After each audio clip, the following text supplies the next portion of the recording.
The fight over funding for postal operations in the U.S. now landing in court. A lawsuit filed Monday against Donald Trump and the U.S. Postal Service's Postmaster General, a Trump megadonor. Those behind the lawsuit say Trump and Louis DeJoy are sabotaging the Postal Service, trying to ensure election mail isn't delivered in time. That, after a recent wave of cost-cutting, has led to delayed mail all over the U.S., less than 80 days away from the election.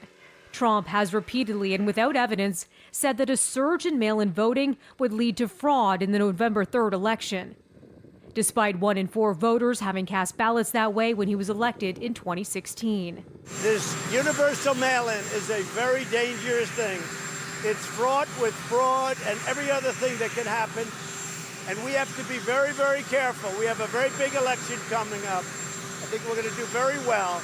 And I want to make sure the election is not stolen, and so does everybody else.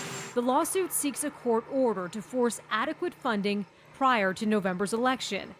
It was filed soon after House Speaker Nancy Pelosi called the House back into session over the postal crisis, cutting short the House of Representatives' summer recess. So obsessed are they to undermine absentee voting that this is their connection there. So the president says he's not putting up any money for absentee voting, and he's not putting up any money for the Postal Service, undermining the health of our democracy. Several states are also considering legal action against the U.S. president and DeJoy, who's facing mounting pressure to resign. Trump, meanwhile, not willing to cede the political stage, visiting Minnesota and Wisconsin Monday, breaking with tradition and hitting the campaign trail the same day as the Democratic Party's convention begins. Remember this, I am the only thing standing in the way of your Second Amendment. It's going to be either taken away or obliterated. Trying to undermine Democratic presidential candidate Joe Biden and his running mate Kamala Harris, Trump launched his latest offensive within minutes of landing in Minnesota. After the riots in Minneapolis, Kamala Harris, you know her? She's the one who finished so badly that she was embarrassed. She ran out of town. And then they said, we're going to choose you for vice president. I mean, she finished so badly. She started off strong, day one. After that, everyone really understood her, understood what she represents and who she represents.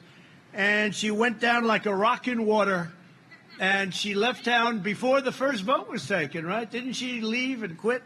And also, there was nobody that was meaner than said horrible things about Vice President Biden and Kamala, even worse than Pocahontas, right? She was nastier and meaner and more vicious than Pocahontas. The Democratic National Convention shaping up to be like nothing we've seen before. First off, it's being held virtually because of the pandemic and will include a range of speakers, including former First Lady Michelle Obama, Vermont Senator Bernie Sanders, and New York Governor Andrew Cuomo. There'll also be some high-profile performers like Billy Porter, The Chicks, John Legend. Trump, on the other hand, is set to launch a multi-million-dollar campaign ad blitz that includes taking over the banner on YouTube for 96 hours beginning Tuesday. For City News, I'm Melissa Duggan.